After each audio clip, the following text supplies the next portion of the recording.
اهلا بيكم في حلقه جديده على اليوتيوب. سنه جديده 2024 ان شاء الله تكون سنه سعيده علينا كلنا، وكل سنه طيبين. كل واحد يحقق حاجات اللي هو نفسه يعملها، وطبيعي مع بدايه كل سنه معظمنا او كلنا بيقعد مع نفسه يحدد الاهداف اللي عاوز يعملها السنه دي والاهداف الجديده، ويشوف عمل السنه اللي فاتت ويبقى عايز يطور من نفسه اكتر، وفرحه وحماس بدايه كل سنه. ومعظمنا بيبقى عايز يعمل حاجات اكتر ويقول انا هعمل كذا واعمل كذا واسوي واعمل، بس للاسف 90% مننا سنه بتعدي وتخلص زي اللي قبليها واللي قبليها واللي قبليها، علشان الخمس حاجات اللي هنتكلم فيهم النهارده. الخمس حاجات اللي هنقولهم دول لو بعدت عنهم وتجنبتهم تماما، اوعدك السنه دي هتكون مختلفه عن اي سنه قبل كده. خليك تقرب اكتر من الاهداف اللي انت عاوز تعملها وتحققها. واول حاجه من الحاجات دي وهي التاجيل. كم مره كنت عاوز تعمل حاجه وقلت بكره او بعدين؟ كم مره كنت محدد حاجه هتعملها في الوقت كذا والساعه كذا واليوم الفلاني، وجي الوقت ده بس قلت بكره او بعدين؟ لما تاجل كده انت بتحس براحه نفسيه وقتها، بس تبقى راحه لحظيه او وقتيه، بتبقى وقت صغير جدا وانت بتاجل بس، لكن على المدى البعيد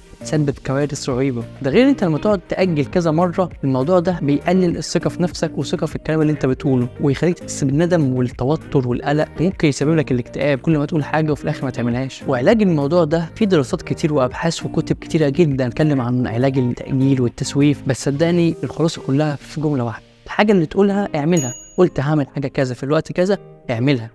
هيجي الوقت تحس انت عايز تأجل بس لازم تعملها. ده احسن حل ويعتبر الحل الامثل انك تتخلص من الموضوع ده. ومره في التانية في التالتة تعمل حاجه اللي تقولها، هتلاقي الثقه عندك زادت، الموضوع بالنسبه لك يبقى الطبيعي، وفكره التأجيل عندك تقل شويه بشويه. وتاني حاجه انك وانت بتحط الاهداف بتاعتك تحط اهداف غير واقعيه واهداف بعيده جدا وغير منطقيه. يعني مثلا ينفع تبني برج 10 ادوار من غير ما تعدي الاول بالاساس والدور الاول والدور الثاني؟ او ينفع حد بيتمرن في الجيم وتشوفه شايل دمبل 50 من غير ما يكون عدى الاول بال20 وال30 وال40؟ اقول لك امثله تاني. بدل مثلا ما تقول انا هنزل ابدا اجري واعمل رياضه هجري 5 كيلو كل يوم، لا قول الاول ان انا ابدا اعمل على الاقل مثلا 10 دقايق ربع ساعه كل يوم. او بدل مثلا ما تقول انا هقرا كتاب كامل كل اسبوع، ابدا اقرا مثلا 10 صفحات او 15 صفحه كل يوم والتزم بيهم. او بدل ما تقول انا هتعلم لغه كامله في خلال 3 شهور، ابدا احفظ 10 كلمات او 20 كلمه ثبتهم كل يوم. الاهداف البسيطه دي لما بتعملها ده بيزود عندك الحماس والثقه، بيديك حافز كبير انك تكمل وتعمل حاجات اكبر واكبر. اوعى تقع في النقطه دي. ثالث نقطه وهي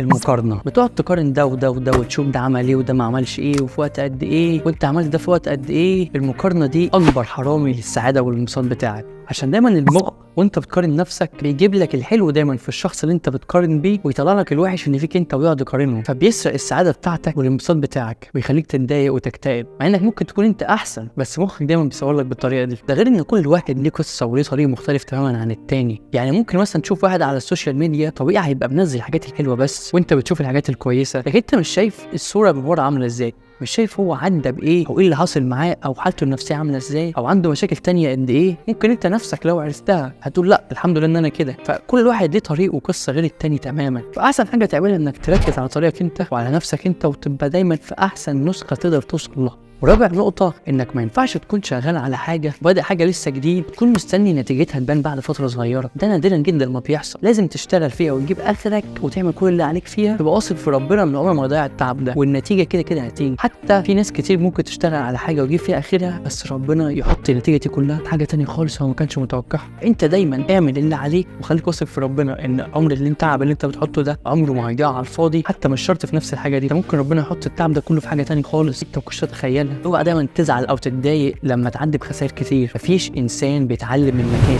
المكاسب مش بتعلم، لكن الخسائر هي اللي بتعلم وبتعلم جامد، فطبيعي هتعدي بخسائر عشان تتعلم منها. وخامس حاجه والاخيره معانا النهارده هي حاول تتبسط بالحاجه اللي معاك دلوقتي. في ناس كتير جدا بتشوفها تقول لك انا لما اجيب مثلا العربيه الفلانيه والنوع الفلاني هبقى في قمه انبساطي، ولا لما اجيب الحاجه كذا هبقى مبسوط جدا وسعيد ومرتاح. صدقني لو ما اتبسطتش بالحاجه اللي معاك دلوقتي، لما تحقق ده ان شاء الله ممكن تفرح بيه فتره صغيره، لكن بعد كده مستوى السعاده عندك هينزل الطبيعي بتاعه. تقول بس اجيب النوع الاعلى والنوع الاعلى، فهتفضل كده بدوامه مش هتخلص منه. فحاول تتبسط بالحاجه اللي معاك دلوقتي، وفي نفس الوقت يكون عندك طموح طبعا للحاجه الاعلى، وان انت يكون راضي وعندك قناعه بالحاجه اللي معاك دلوقتي وفي نفس الوقت عندك طموح للحاجه الاعلى. الجملتين دول مش عكس بعض، هم ماشيين مع بعض. الموضوع كله عاوز بالانس بس.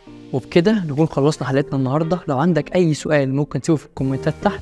وطبعا مع بدايه السنه الجديده لو عاوز تنزل الجيم تتمرن وتغير من شكل جسمك توصل لاحسن نسخه من نفسك تقدر توصل لها، تقدر تتواصل معايا دلوقتي على انستجرام، وفي عروض قويه جدا بمناسبه السنه الجديده. وما تنساش جيت فيت وذ دكتور فيت. واستنوا الحلقات الجايه.